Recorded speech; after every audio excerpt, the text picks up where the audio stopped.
오늘 우리가 함께 읽은 본문 말씀을 중심으로 청산해야 할 두려움에 대하여 라는 제목으로 함께 은혜를 나눠보려고 합니다. 우리는 가끔 불행한 현실에 대해서 과거의 환경과 과거의 일들을 그 이유로 제시합니다. 내가 소심하고 내성적인 이유는 과거에 부모님으로부터 사랑받지 못해서야, 내가 아직 취직하지 못한 이유는 내 집안이 불우하기 때문이야, 내가 사람들과 잘 지내지 못하는 이유는 내가 과거에 왕따를 당했기 때문이야 등등 같은 것이죠. 우리는 이것을 트라우마라고 말합니다. 심리학의 3대 거장 중 한 명인 프로이트는 이러한 트라우마에 대해서 이야기를 했습니다. 한 사람의 정신 상태를 트라우마를 중심으로 분석한 것이죠. 그는 한 사람이 느끼는 현재의 공포가 어떤 트라우마에서 비롯됐는지 찾아가고 그것을 극복해야만 현재의 상태가 나아질 수 있다고 설명했습니다. 그러나 또 다른 심리학의 거장 알프레드 아들러는 트라우마란 존재하지 않는다라고 주장합니다.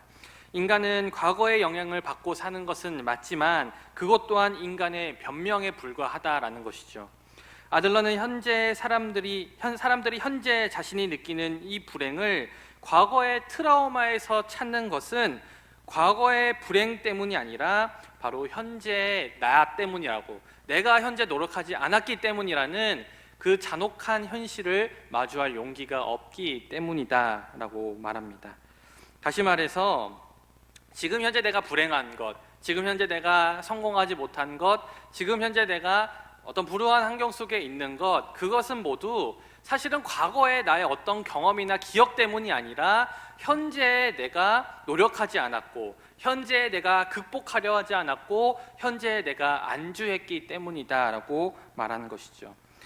그러니 아들러는 과거를 변명 삼아 안주하지 말고 현실을 살아내라 라고 말하면서 지금 내가 여기서 무엇을 선택하는지가 내 인생을 결정한다, 과거가 아니라 지금 내가 선택하는 이 순간이 나의 미래를 결정한다 라고 말합니다. 그렇다고 해서 아들러가 트라우마의 존재 자체를 부정하는 것은 아니에요. 다만 그것이 결코 우리의 현재를 지배할 수 없다라고 이야기하는 것이죠. 이러한 아들러의 일침에 우리는 지나치게 과거의 트라우마에 사로잡혀서 우리가 현실을 도피한 적은 있지 않은가 돌아보게 합니다. 지난주 우리는 요셉 앞에 서게 된 형들의 모습을 통해서 해결하지 못했던 과거의 죄의 그 문제가 결국에는 하나님을 통해 드러나고 그것을 형제들이 마주하게 되는 장면에 대해서 함께 살펴보았습니다. 요셉의 형들에게 청산해야 될 과거의 죄악이 있었다면 아버지 야곱에게는 청산해야 될 두려운 것이 있었습니다. 바로 사랑하는 사람, 사랑하는 가족을 잃어버리는 것에 대한 상실에 대한 두려움이 야곱에게는 있었어요.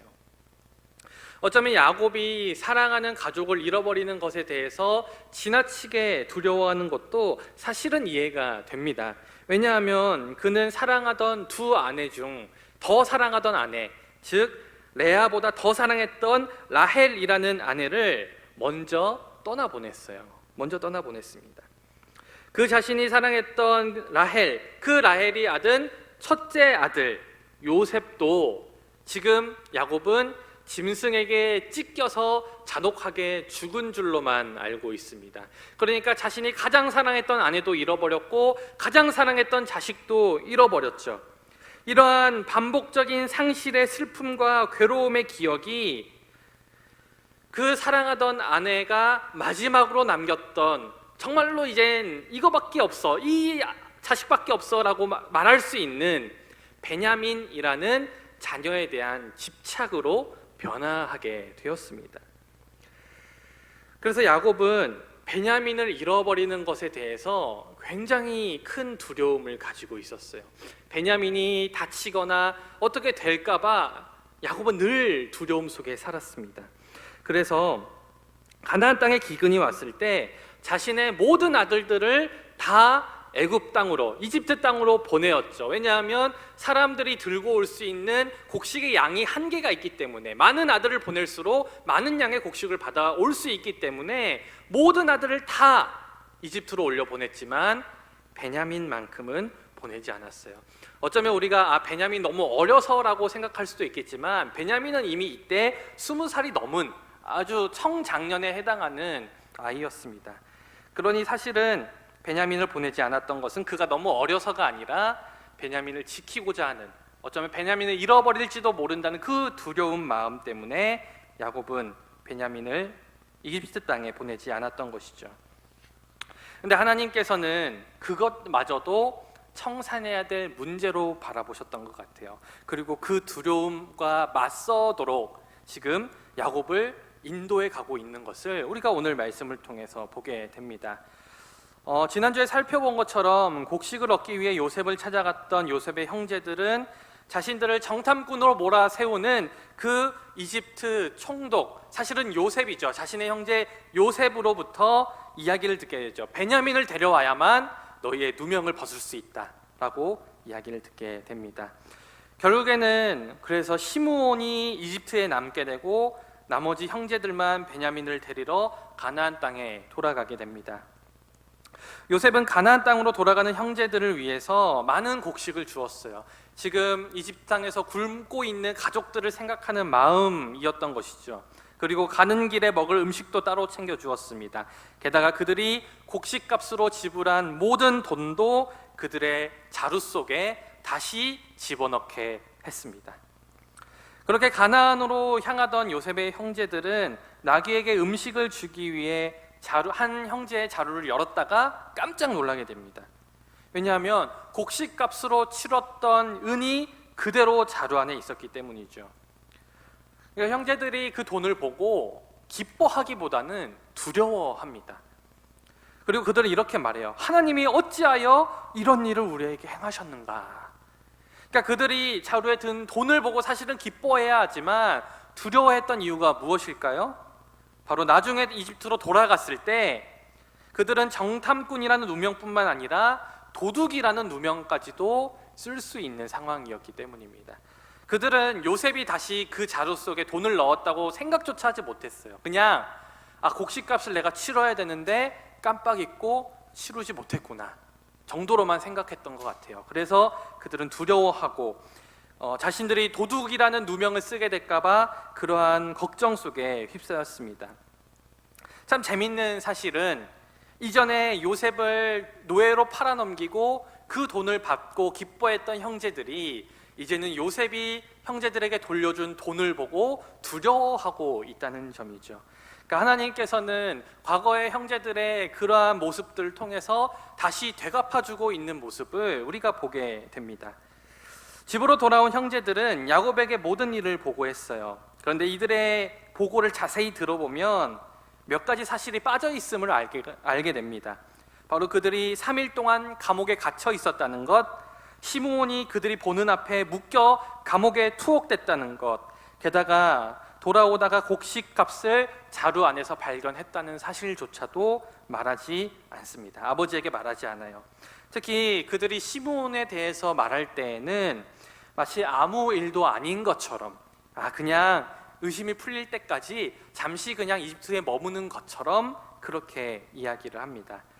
어쩌면 이것은 나이 많은 아버지가 이집트에서 그들이 겪었던 일을 듣고 상심하게 될까봐 그러한 아버지에 대한 배려였을 것이고, 또 한편으로는 베냐민을 이집트로 데리고 가기 위한, 편하게 데리고 가기 위한 어떠한 조치였을 것입니다. 하지만 요셉의 형제들이 이집트로부터 가지고 온 자루를 모두 확인하게 되는 그 순간 요셉의 형제들과 야곱은 아주 큰 혼란에 빠지게 됩니다. 그들이 길을 오면서 한 자루를 열어봤을 때 돈이 있었을 때 아마 그들은 이 사람만, 이 형제만 돈을 내지 않았나 보다 라고 생각을 했던 것 같아요. 그런데 모든 자루를 다 쏟아보니까 그들이 가지고 간 돈 뭉치가 모든 자루 안에 그대로 들어있었습니다. 요셉의 형제들도 돈 뭉치를 보면서 크게 두려워했지만 야곱은 완전 패닉에 빠져들었어요. 그래서 갑자기 야곱은 아들들을 나무라기 시작합니다. 우리 36절 말씀 함께 읽어보도록 하겠습니다. 시작. 그들이 이르되 너희가 나에게 내 자식들을 잃게 하도다. 요셉도 없어졌고 시므온도 없어졌거늘 베냐민을 또 빼앗아 가고자 하니 이는 다 나를 해롭게 함이로다. 아멘. 여러분, 이렇게 야곱은 패닉에 빠져서 막 아들들을 나무라기 시작합니다. 그런데 야곱의 이러한 반응과 언행은 사실은 가족들을 살리기 위해서 이집트까지 다녀왔던 자신의 아들들에게 굉장히 무례하고 그들을 무시하는 발언이었어요. 먼저 야곱의 아들들은 지금 이 상황에 대해서 어떠한 잘못도 없습니다. 물론 그들에게 벌어진 모든 일들이 과거의 요셉의 사건으로부터 시작된 일은 맞지만 지금 이들에게 벌어진 이 사건 자체만 놓고 보면 야곱의 아들들이 사실은 잘못한 일은 없어요. 오히려 그들은 가족을 위해서 그곳에 갔다가 어려움만 당하고 돌아왔어요. 그리고 그들이 어쨌건 한동안 가족들이 먹을 수 있는 식량 또한 가지고 왔다는 사실 또한 부인할 수 없는 것이죠. 그러니까 야곱이 아버지로서 이 아들들에게, 그러니까 이집트에 가서 고생하고 곡식까지 얻어온 이 아들들에게 해줘야 됐던 말은 수고했어, 잘 고생했어, 이런 말인 것이죠. 그런데 이집트에서 그렇게 고생을 하고 식량까지 어찌어찌 얻어온 그들은 베냐민을 잃게 될까봐 두려워하는 아버지로부터 격려의 말이 아니라 불호령을 들어야만 했습니다. 참 억울한 상황이죠. 두 번째로 야곱은 이집트에 갇혀 있는 시므온을 이미 잃어버린 아들로 취급합니다. 여러분, 시므온은요 지금 처형당한 게 아니에요. 단순히 그냥 이집트에 억류되어 있는 상황이라는 것이죠. 베냐민을 데리고 그들이 다시 돌아갈 때까지만 잠시 묶여 있는 상태입니다. 그런데 야곱은 시므온을 잃어버렸다라고 말하고 있어요. 왜 그렇게 말한 것일까요? 여러분, 시므온을 이집트에서 데려오기 위해 필요한 사람이 누구입니까? 베냐민이죠. 베냐민. 그런데 야곱은 베냐민을 이집트로 보낼 생각이 없었습니다. 그러니 야곱에게 있어서 시므온은 이미 잃어버린 아들이에요. 베냐민을 잃게 되는 상황에 대한 두려움이 살아있는 다른 아들을 마치 죽은 자식처럼 취급하게 만들어 버렸다는 것이죠. 또한 야곱은 은연중에 베냐민만을 자신의 아들로 인정하는 발언을 합니다.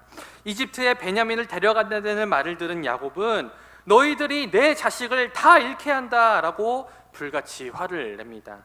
문맥상 야곱이 말하는 내 자식이란 요셉과 베냐민이죠. 그런데 지금 야곱이 너희들이 내 자식을 다 잃게 한다고 지금 화를 내고 있는 그 대상은 누구입니까? 그들 또한 야곱의 아들들, 야곱의 자식들이죠. 그런데 요셉을 편애했던 야곱은 베냐민만을 자신의 자식처럼, 너희들은 자식도 아니야, 베냐민만이 내 자식이야, 은연중에 그러한 자신의 속마음들이 막 드러나고 있는 것입니다. 사실 요셉의 형들의 입장에서 이러한 아버지의 노골적인 편애는 달갑지 않았을 거예요. 과거 요셉을 편애하던 그 아버지에 대한 시기와 질투 때문에 요셉을 팔아넘겼던 요셉의 형들이라면 지금 베냐민 또한 그렇게 할 수 있었을 것입니다. 그런데 요셉의 형들은 변화된 것 같아요. 여러분, 이들은 베냐민을 이집트로 데려가야만 합니다. 왜냐하면 지금 이집트에는 자신들을 대신해서 모든 형제들을 대표해서 대신 갇혀있는 시므온이 있었기 때문이에요. 그리고 계속되는 기근 때문에 그들이 다시 애굽으로 가지 않는다면 그들이 곡식을 얻을 방법은 없었습니다. 그러니까 가족들을 살리기 위해서, 그리고 시므온을 구출하기 위해서 그들은 반드시 베냐민을 데리고 애굽으로 가야만 했습니다. 이때 과거의 요셉의 형제들이었다면 베냐민을 납치해서라도 갔을 거예요. 그런데 야곱의 말을 들은 르우벤이 나서서 아버지에게 말합니다. 그리고 이때 놀라운 말을 하는데 뭐라고 말하냐면, 내가 베냐민을 데리고 이집트에 갔다가 만일 베냐민에게 무슨 일이 생긴다면 아버지, 내 아들 둘을 죽이세요. 내 아들 둘을 당신에게 맡깁니다. 여러분, 르우벤이 지금 온 가족을 살리기 위해 자신이 희생하기를 결단했다는 것이죠. 이집트의 형제들을 대표해서 기꺼이 억류되기로 작정했던 시므온과 그 시므온과 가정을 위해 자신을 희생하기로 작정한 르우벤의 모습을 통해서 우리는 아버지의 편애로 인해 서로 갈등하고 형제가 형제를 팔아넘기는 일까지 벌어졌던 이 야곱의 가정 안에서 무언가 변화가 생겨나고 있음을 우리가 알게 되는 것이죠. 이러한 시므온과 르우벤의 모습을 통해 우리는 회개란 무엇인지 다시 한번 깨닫게 되는 것입니다. 사랑하는 여러분, 진정한 회개, 진짜 회개한 사람에게는요, 변화가 이처럼 일어나는 거예요. 시므온과 르우벤은 형제를 팔아넘기는 자에서 형제를 위해 기꺼이 희생을 감내하는 자로 변화되게 되었습니다. 이것이 바로 과거의 죄를 뉘우치고 회개한 자에게, 그리고 하나님 앞에 정직하게 살기로 결단한 자에게 나타나는 변화라는 것입니다. 그런데 정작 가정을 책임져야 될 가장의 위치에 있었던 야곱은 그렇지 못했습니다. 야곱은 르우벤의 희생적인 태도에도 불구하고 베냐민을 절대로 내놓을 수 없다라고 완강하게 버티고 있습니다. 결국엔 야곱은 자신이 잃을까봐 두려워하는 이 베냐민 한 사람의 삶을 지키기 위해서 온 가족을 위기에 빠뜨리고 있는 것이죠.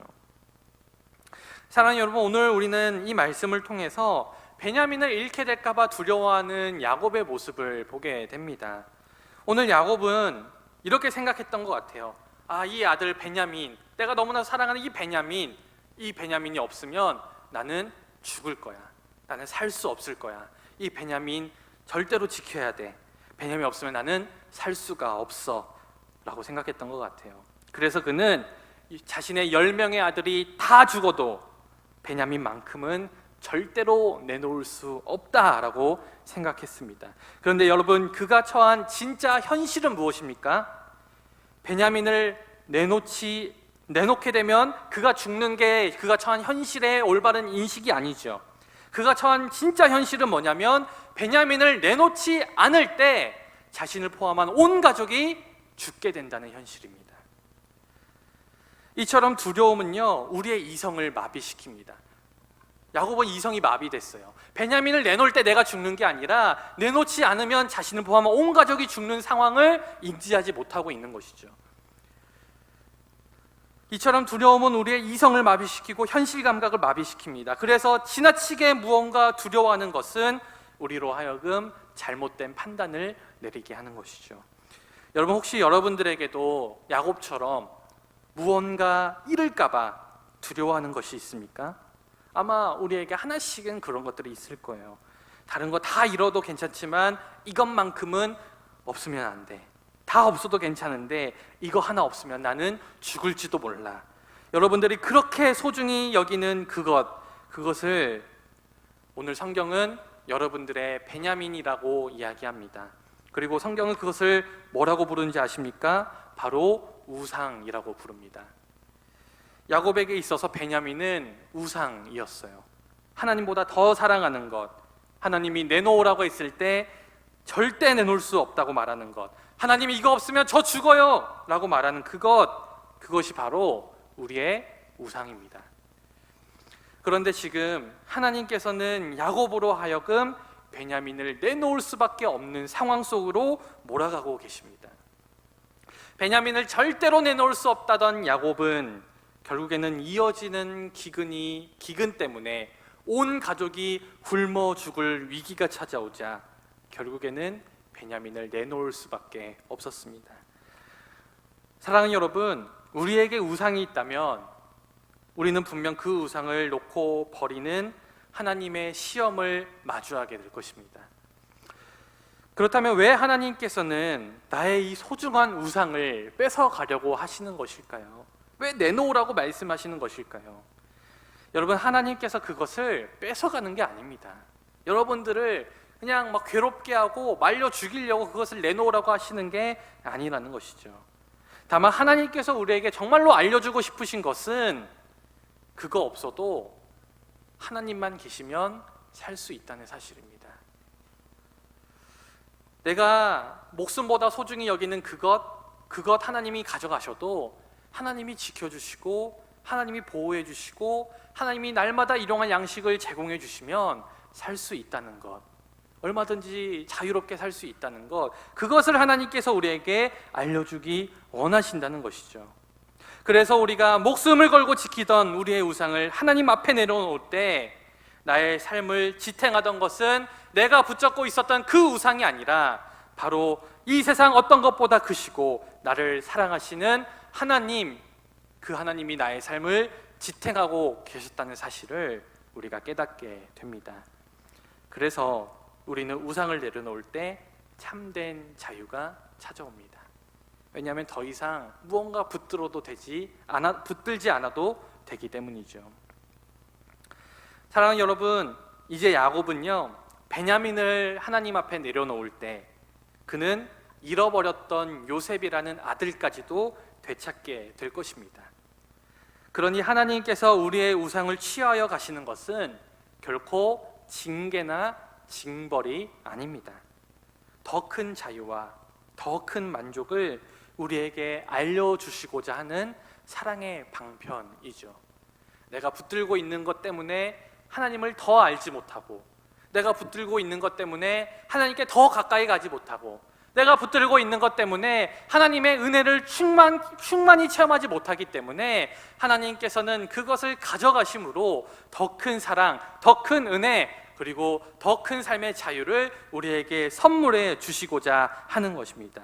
그러니 우리도 하나님보다 더 사랑하는 우리의 우상이 있다면 그것을 하나님께 내려놓고 맡겨야 합니다. 그렇게 청산해야 될 우리의 두려움을 청산할 때 우리는 비로소 자유함으로 하나님께 나아갈 수 있습니다. 사랑하는 여러분, 여러분들의 우상을 모두 내려놓고 하나님 앞에 자유함으로 나아가는 저와 여러분 다 되시기를 주님의 이름으로 간절히 축원드립니다.